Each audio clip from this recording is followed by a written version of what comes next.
4 பேருக்கு பிரியாணி செய்கிறதுக்காண்டி நான் இந்த பொருள்லாம் எடுத்து வச்சுருக்கேன். ஒரு அரை ஸ்பூன் பெருஞ்சீரகம், ஒரு 4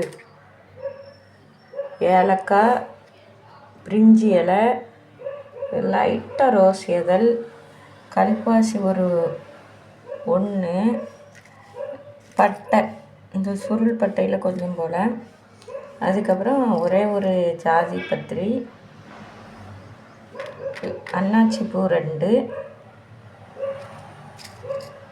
மராத்தி மொக்கு நிறைய போட வேண்டாம், இதில் 1 இல்லைன்னா 2 போட்டால் போதும். அதுக்கப்புறம் கிராம்பு நிறைய போட வேண்டாம், ஒரு 4 கிராம்பு எடுத்து வச்சுருக்கேன். அதுக்கப்புறம் மல்லி இலை கொஞ்சம், புதினா கொஞ்சம், இஞ்சி பூண்டு பேஸ்ட் அரைக்கிறதுக்காண்டி பூண்டு ஒரு துண்டு, நல்ல பெரிய இஞ்சி, எல்லாத்தையும் உரித்து கழுவி க்ளீன் பண்ணி எடுத்துக்கிடலாம். பெரிய வெங்காயம் கொஞ்சம் சின்னதாக இருக்கிறதுனால 4 பெரிய வெங்காயம், ஒரு 4 தக்காளி, ஒரு 5 மிளகாய், இவ்வளவு துண்டு இஞ்சி, பூண்டு இவ்வளவும் அரைச்சி நல்ல பேஸ்ட்டாக வச்சுக்கலாம். இதை வெட்டி வச்சுக்கிடுவோம். ரெடி பண்ணி வச்சுட்டு பிரியாணி செய்ய ஆரம்பிக்கலாம். கனமான பாத்திரத்தில் நம்ம கொஞ்சம் தேங்காய் எண்ணெய், கொஞ்சம் கோல்டு வின்னர் 2ம் சேர்த்து கொஞ்சம் ஆயில் கூட கொஞ்சம் விட்டு, ஒரு 4 பெரிய வெங்காயம், கொஞ்சம் சின்ன வெங்காயமாக இருந்ததுனால ஒரு 4. எண்ணெய் எதுக்கு நிறையா ஊற்றுறோன்னா, எண்ணெய் ஊற்றினா தான் கொஞ்சம் நல்லா மசிஞ்சு ஒன்று போல் வரும். நம்ம தாளிசத்துக்கு எடுத்து வச்சுருந்தோம்ல, அந்த பொருட்களெல்லாம் போட்டு தாளிச்சிட்டு அதுக்கப்புறம் வெங்காயத்தை போடணும். நம்ம அதுக்கு முன்னே மிளகாய் இது கூட சேர்த்து போடணும். ஸ்டவ்வை சிம்மில் வச்சுருங்க. இந்த தாளிக்கிறதுக்கு போட்ட இந்த பொருட்கள்லாம் கரிஞ்சிடக்கூடாது. லேசாக பொரிஞ்ச உடனேயே வெங்காயத்தை போட்டுறணும். இப்போ மூடி சிம்மில் வச்சாச்சு. லைட்டாக கிள்ளின 4 மிளகாவை இதில் போட்டுருந்தேன். வதங்கட்டும். அடுத்தது ஒரு 4 தக்காளியை நல்லா பொடியாக நறுக்கி சேர்க்கணும். தக்காளி நல்லா பழமாக எடுத்துக்கோங்க, அப்போனா தான் பிரியாணிக்கு நல்லா மசிகிறதுக்கு ஒன்று போல் மசிஞ்சு வர்றதுக்கு நல்லாயிருக்கும். இப்போ வெங்காயம் ஓரளவுக்கு செவந்துட்டு போதும். இந்த டைமில் நம்ம தக்காளியை சேர்த்துக்கலாம். தக்காளி சேர்த்தாச்சு. இது கூட கொஞ்சம் கல் உப்பு சேர்த்துக்கிறேன். கல் உப்பு சேர்க்கும்போது இது எல்லாம் அப்படி நல்லா கூலாக மசிஞ்சு ஒன்று போல் வந்துடும். பிரியாணி செய்யும்போது எப்பவும் அடி கனமான பாத்திரத்தை எடுத்துக்கோங்க. அடி கனமான பாத்திரம் தான் அடியில் பிடிக்காது, கொஞ்சம் நல்லாயிருக்கும். பெரும்பாலும் நம்ம வீட்டில் அடி கனமான பாத்திரம் பெருசாக இருக்காது, அதனால் குக்கர் யூஸ் பண்ணுங்கள். குக்கரை மூடி இல்லாமல் இப்படி யூஸ் பண்ணிக்கலாம். சேர்த்த உடனே நம்ம இஞ்சி பூண்டு அரைச்சி ரெடியாக வச்சுக்கணும். 4 பேருக்கு சமையல் செய்கிறதுக்கு 50 கிராம் மல்லி இலை, அதுக்கப்புறம் ஒரு 25 கிராம் புதினா இலை, இவ்வளவு கட் பண்ணி ரெடியாக வச்சுக்கோங்க. நம்ம சமைக்கிறதுக்கு 1 மணி நேரத்துக்கு முன்னாடியே கறியை நல்லா ஊற வச்சுக்கிறது நல்லது. தயிர், இஞ்சி பூண்டு பேஸ்ட்டு கொஞ்சம் போல், உப்பு இவ்வளவும் சேர்த்து நல்லா ஊற வச்சாச்சு. ஒரு 5 ஸ்பூன் தயிர் போட்டு நல்லா ஊற வச்சுருக்கேன். 1 மணி நேரம் ஊற வச்சது இது. நம்ம சமைக்கிறதுக்கு 1 மணி நேரத்துக்கு முன்னாடி இதை ஊற வச்சுருவோம். நல்லா வதங்கியாச்சு. நல்லா கூழ் மாதிரி கொஞ்சம் நல்லா வதக்கிட்டு இது கூட இஞ்சி பூண்டு பேஸ்ட்டு சேர்த்துக்கலாம். இஞ்சி பூண்டு பேஸ்ட்டு அரைக்கும்போது எப்போவுமே இஞ்சி கொஞ்சம் அதிகமாகவும் பூண்டு கொஞ்சம் கம்மியாகவும் சேர்த்துக்கோங்க. ஏன்னா பூண்டு வாடை ஒரு மாதிரி ஸ்மெல் இருக்கும், அதனால் இஞ்சி கொஞ்சம் அதிகமாக எடுத்துக்கோங்க. இன்றைக்கி பார்த்து லோ வோல்டேஜ் கரண்ட் ஆகிட்டு ரொம்ப மையாக அரைக்க முடியல. நீங்கள் கொஞ்சம் நல்லா மையாக அரைச்சிக்கோங்க.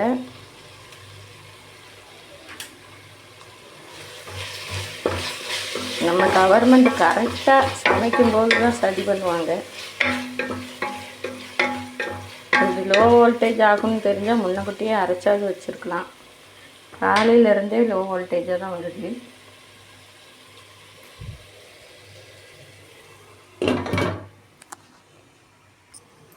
இப்போ ஒரு பாத்திரத்தில் சீரக சம்பா அரிசி எடுத்துக்கிறேன். சீரக சம்பா அரிசி எப்பவும் சாப்பாட்டு அரிசியை விட உங்களுக்கு கூட கொஞ்சம் சாப்பாடு கிடைக்கும். அதனால் நீங்கள் அளவு பார்த்து போட்டுக்கோங்க. நம்ம கறியும் போடுறதுனால பிரியாணி நிறையா இருக்கும். இப்படி இந்த கிளாஸில் 2 கிளாஸ் முழுசாக போட்டுக்கிறேன். இது 4 பேர் தாராளமாக சாப்பிட்லாம். போட்டாச்சு. இதை நல்லா கழனி பிணைஞ்சி தண்ணியை வடித்து வச்சுக்கலாம். இஞ்சி பூண்டு பேஸ்ட்டு நல்லா கொஞ்சம் வாசம் போக வதக்கியாச்சு. இப்போ நம்ம வெட்டி வச்சுருக்க மல்லி புதினாவை இது கூட சேர்த்துக்கலாம். எந்த அளவு சேர்க்கணும்னு சொல்லி நான் சொல்லியிருந்தேன், அந்த அளவு மல்லி புதினா சேர்த்துக்கோங்க. எங்களுக்கு 3 பேருக்கு 1/2 கிலோ சீரக சம்பா அரிசியே அதிகம். நல்லா சாப்பிட்றவங்களா இருந்தால் கூட ஒரு 1/2 டம்ளர் அரிசி போட்டுக்கோங்க. மல்லி புதினா வதங்கியாச்சு. நல்லா இந்த நிலைமைக்கு வந்துட்டு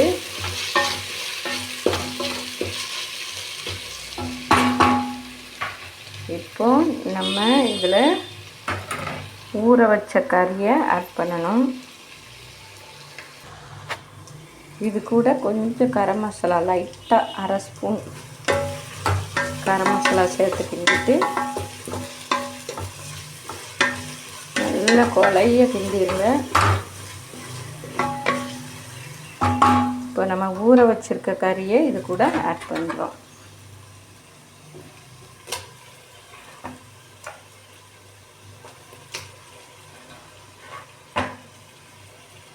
தயிரோடு சேர்த்து ஊற வச்சுருக்கோம். தயிர் உப்பு போட்டு அதனால் கறியில் நல்லா உப்பு புளிப்பெல்லாம் பிடிச்சி மென்மையாக வேகும்.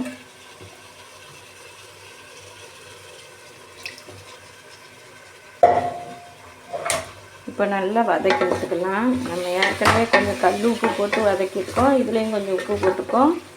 அதனால் நீங்கள் பிரியாணிக்கு பார்த்து தான் நம்ம உப்பு சரியாக இருக்கான்னு பார்த்துட்டு தான் போடணும். நிறைய உப்பு போட்டுறாதீங்க. இப்போ இது கொஞ்சம் நேரம் வதங்கட்டும்.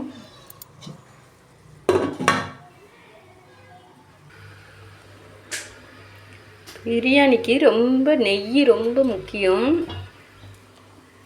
இது வீட்டில் காய்ச்சின நெய் கொஞ்சம் வாசமாக நல்லாயிருக்கும். இப்போ 3 பேருக்கு செய்கிறதுனால ஒரு 50 கிராம் நெய் ஊற்றிக்கலாம்.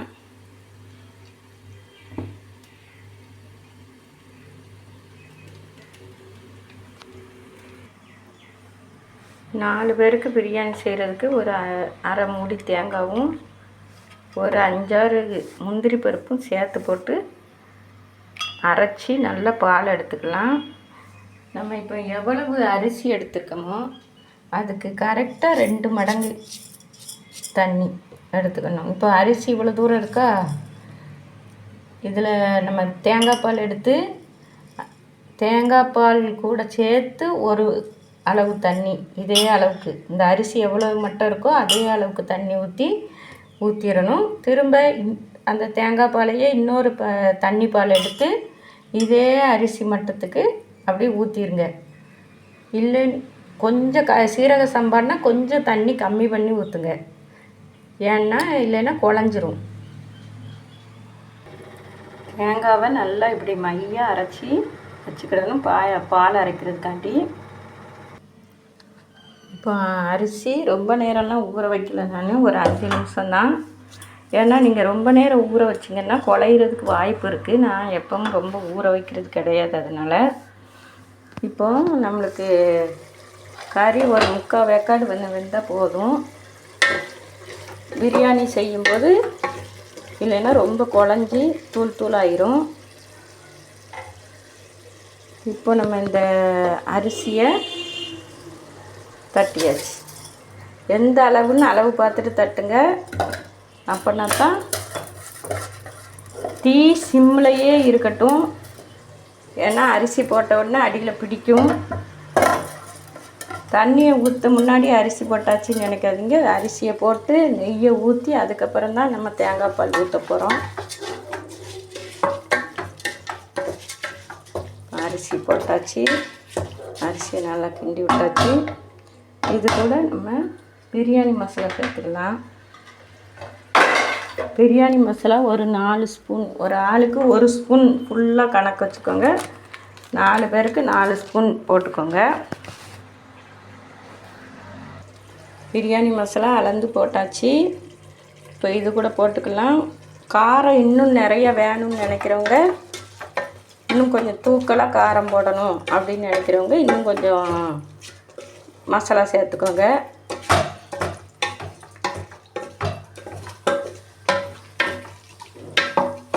காரம் கம்மியாகவே போதும்னு நினைக்கிறவங்க இந்த அளவே போட்டுக்கலாம்.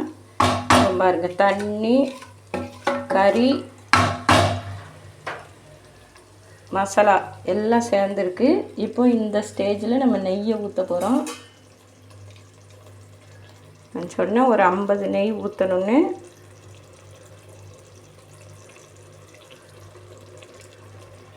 ஊற்றியாச்சு.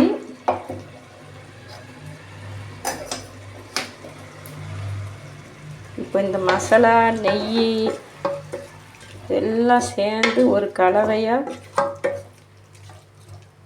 கிடைக்கும். அது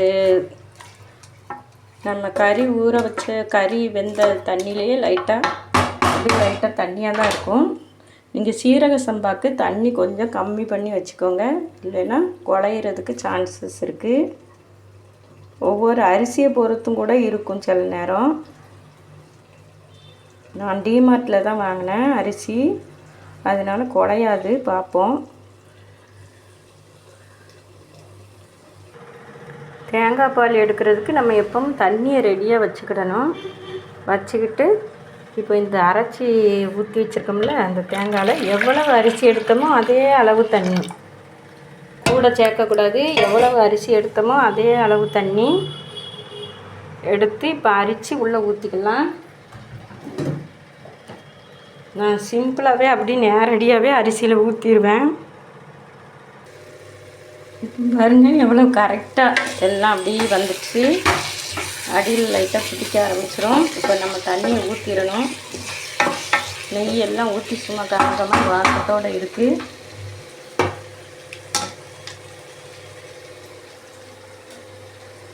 இப்போ தேங்காவை இந்த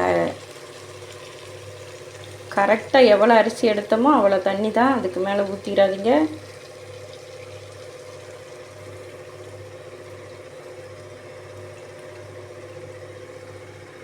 ஃபஸ்ட்டு முதல் தண்ணி ஊற்றியாச்சு.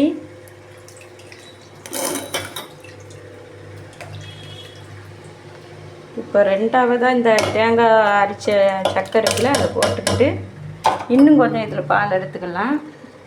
திரும்பவும் பாஸ்மதி அரிசியாக இருந்தால் அதே அளவு தண்ணி ஊற்றுங்க. சீரக சம்பாவாக இருந்தால் கொஞ்சம் கம்மியாக தண்ணி ஊற்றிக்கோங்க. சீரக சம்பாவுக்கு கரெக்டாக தண்ணி கூட ஊற்றிட்டா குழஞ்சிரும்.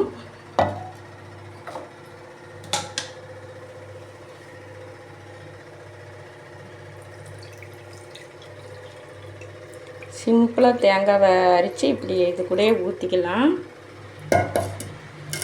இதுக்கும் கொஞ்சம் தண்ணி கம்மியாகவே ஊற்றிக்கிடுவாங்கட்டு முடிவு பண்ணியிருக்கேன். இப்போ நீங்கள் இந்த ஸ்டேஜில் நல்லா உப்பு பார்த்து, உப்பு தேவைன்னா கொஞ்சம் தூவிக்கோங்க.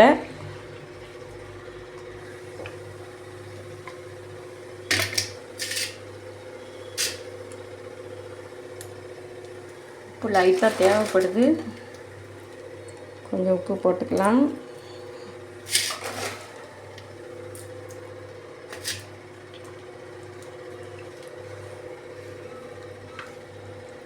இப்போ ஒரு கொதித்த உடனே அப்படியே சிம்லையே வச்சு மூடி வச்சுருங்க. நீங்கள் அடிக்கடி கிண்டி விட்டு அப்படி இப்படிலாம் எதுவுமே தேவை இருக்காது. கடைசியில் ஒரு நேரம் கிண்டி விட்டாலே போதும். இப்போ ஒரு கொதித்த உடனே அப்படியே சிம்மில் வச்சுருங்க.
இப்போ பாருங்கள், நல்லா கொதிச்சுட்டு இதை ஒரு கிண்டி அப்படியே சிம்மில் வச்சிட வேண்டியதுதான். பெரிய வேலைலாம் ஒன்றும் கிடையாது. இறக்கும்போது லைட்டாக நெய் ஊற்றி இறக்கிடுங்க. அவ்வளோதான். சிம்மில் வச்சிடலாம். சிம்மில் வச்சு மூடி வச்சிடலாம். நீங்கள் குக்கர் மூடி போட்டுலாம் வேக வைக்க வேண்டாம். அது டேஸ்ட் வேறு மாதிரி வந்துடும். இப்படியே வச்சுருங்க. கமகமக்கும் ஆவி பறக்கும் பிரியாணி ரெடி.